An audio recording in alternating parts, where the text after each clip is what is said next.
আর রাস্তাটা দেখেন, আমাদের রাস্তাটার কি অবস্থাটা, আমরা নিজেই পায়ে হাইটে যেতে পারি না, একটা সাইকেল পর্যন্ত যেতে পারে না।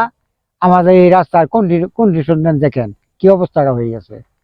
এখানে কোনো নেতা ফেতা, কোনো মেম্বার চেয়ারম্যান বা ওর পেছনে কোনো বড় কোনো নেতা আমাদের দিকে আসে না।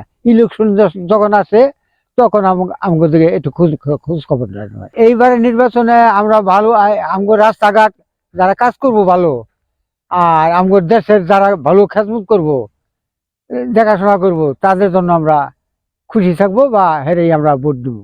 আমরা আল্লাহ বাসের মানে সুস্থ জনগণের যে সেবা সবকিছু মনে করেন মিলে যে এটা ভালো সরকার আছে আমরা এই দিতে চাই। পুরান হোক নতুন হোক, যোগ্য যদি হয় মানে উৎসাহতে থাকে, তাহলে হেরেই ভোট দেব না। আমরা এই যে রাস্তাঘাট দেখেন যে অবস্থা, এই রাস্তাঘাট দিয়ে আমরা চলাফেরা করা হয় না, বাড়ির থেকে মাল মাত্রা মাথাত করে নিয়ে পাক্কা সে উঠান নাকি। তাছাড়া আমরা খাইলে বিন্দে যাই না, রাস্তা খুব খারাপ, কাদা ফেক। তা আমরা এই রাস্তাঘাটের জন্য উন্নত মানের লোক চাই। হ্যাঁ, রাস্তাঘাটের উন্নয়ন যারা করবো, যাদের গরিব আর উপকারী কার্যকারী কাজ করব, এই ধরনের লোক চাই আমরা। আমরা পুরাতন দলের প্রতি আস্থা হারাই ফেলছি।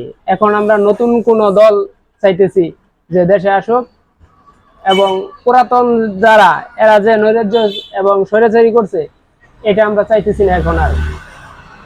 এখন আমরা নতুন কাউকে চাইতেছি,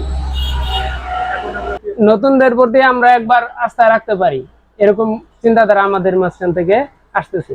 আইন শৃঙ্খলা লোকের সাথে আমাদের যে সুস্থ নির্বাচন চাই আমরা, যাতে ভোট লইয়া যান ওই পারাবারি হোরাহরি যাতে না হয়, এটাই আমরা চাই। সুস্থভাবে ইলেকশনটা আমরা চাই, যেই পাস করুক সুস্থ চাই আমরা।